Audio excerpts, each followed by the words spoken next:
ரொம்ப ஒல்லியா இல்ல ரொம்ப லீனா இருக்கும் அப்படின்னு இன்செக்யூரா இருக்கா? இந்த போட்டோவை பாருங்க.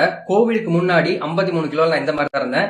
இப்ப 2024ல 69 kgsல இப்படிதான் மஸ்குலரா இருக்கேன். சோ நிறைய பேர் டிஎம்ல வந்து எப்படி வெயிட் கெயின் பண்றது அப்படின்னு கேட்டிருந்தீங்க. உங்களுக்கான வீடியோ தான் இது. ப்ரீவியஸ் வீடியோல வெயிட் லாஸ் பண்றத பத்தி நான் வீடியோஸ் போட்டிருந்தேன். யாராச்சும் வெயிட் லாஸ் பண்ணா அந்த வீடியோஸ் போய் பார்த்துட்டு வாங்க. அந்த வீடியோல நான் சொல்லியிருந்திருப்பேன், 1 kg வந்து நீங்க கம்மி பண்ணணும் அப்படின்னா 7000 கேலரிஸ் வந்து நீங்க பர்ன் பண்ணணும்னு சொல்லியிருந்தேன். அப்போ 1 kg வந்து நீங்க இன்க்ரீஸ் பண்ணணும் அப்படின்னா 7000 கேலரிஸ் எக்ஸ்ட்ரா சாப்பிடணும். ஒரு நாளைக்கு 500 கேலரி எக்ஸ்ட்ரா சாப்பிட்டீங்கன்னா ஒரு வாரத்துக்கு 3500 கேலரி ஆட் பண்ணிடுவீங்க.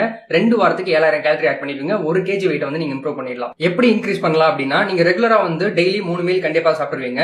ஆனா இன்னையில இருந்து 5 to 6 மீல்ஸ் வந்து நீங்க சாப்பிடணும். அட எப்படிப்பா 5 இருந்து 6 தடவை சாப்பிடுறது அப்படின்னு கேட்டீங்கன்னா, நான் என்னோட எக்ஸாம்பிளா வச்சு சொல்றேன். இதை ஃபாலோ பண்ணுங்க. நான் வெயிட் கெயின் பண்ணல, இந்த ப்ராசஸ் தான் ஃபாலோ பண்ணேன். என்னோட ஃபுட் இன்டேக் வந்து இந்த மாதிரி 6 பிரிச்சுக்கிட்டேன். என்னோட பிரேக்ஃபாஸ்ட் வந்து பாத்தீங்கன்னா 9:30 இருக்கும். சோ 9:30 இருந்து ஒரு 2 ஹவர்ஸ்க்கு முன்னாடி 7:30 வந்து பாத்தீங்கன்னா ஒரு red banana plus ground nut போட்டு ஒரு ஷேக் வந்து கன்சியூம் பண்ணுவேன். அதுக்கப்புறம் என்னோட லஞ்ச் வந்து 1:30 ஸ்கெடியூல் ஆயிருந்திருக்கும். அதனால நான் என்ன பண்ணுவேன்னா ஒரு 11:30 போல ஆப்பிள் பனானா இந்த மாதிரி ஏதாச்சும் ஃப்ரூட்ஸ் நான் எடுத்துப்பேன். லஞ்ச் முடிச்சதுக்கு அப்புறம் 4 to 5 o'clock ஈவினிங் டைம் போல நான் வந்து சன்னா இல்லனா வந்து பாசிப்பயிரை வந்து ஊற வச்சு சாப்பிடுவேன். இல்லனா வந்து ஒரு 2-3 எக்ஸ் வந்து ஹோல் எக்ஸா ஃபுல்லா கன்சியூம் பண்ணிப்பேன். அதுக்கப்புறம் என்னோட டின்னர் வந்து நான் கம்ப்ளீட் பண்ணிடுவேன். இந்த பிரேக்ஃபாஸ்ட் லஞ்ச் அதுக்கப்புறம் டின்னர்ல வந்து நீங்க யூசுவலா சாப்பிடறத விட ஃபுட்டை வந்து இன்னும் கொஞ்சம் சேர்த்து சாப்பிடுங்க. அதுக்கப்புறம் பிரேக்ஃபாஸ்ட் லஞ்ச் அதுக்கப்புறம் டின்னர்ல எந்த மாதிரி எல்லாம் ஃபுட் சாப்பிட்டேன், எவ்வளவு கேலரிஸ் வந்து இன்டேக் பண்ணிட்டு நான் வந்து கேப்ஷன்ல கொடுக்குறேன். சோ இந்த டீடைல்ஸ் எதுவும் மறக்காம இருக்க இந்த வீடியோ சேவ் பண்ணி வச்சுக்கோங்க. இன்னும் ஃபர்தரான கண்டென்ட்ஸ் வெயிட் கெயின் பத்தி வேணும் அப்படின்னு சொல்றேன். என்ன ஃபாலோ பண்ணிட்டு எனக்கு ஒரு டிஎம் பண்ணுங்க, நான் உங்களுக்கு ஹெல்ப் பண்றேன்.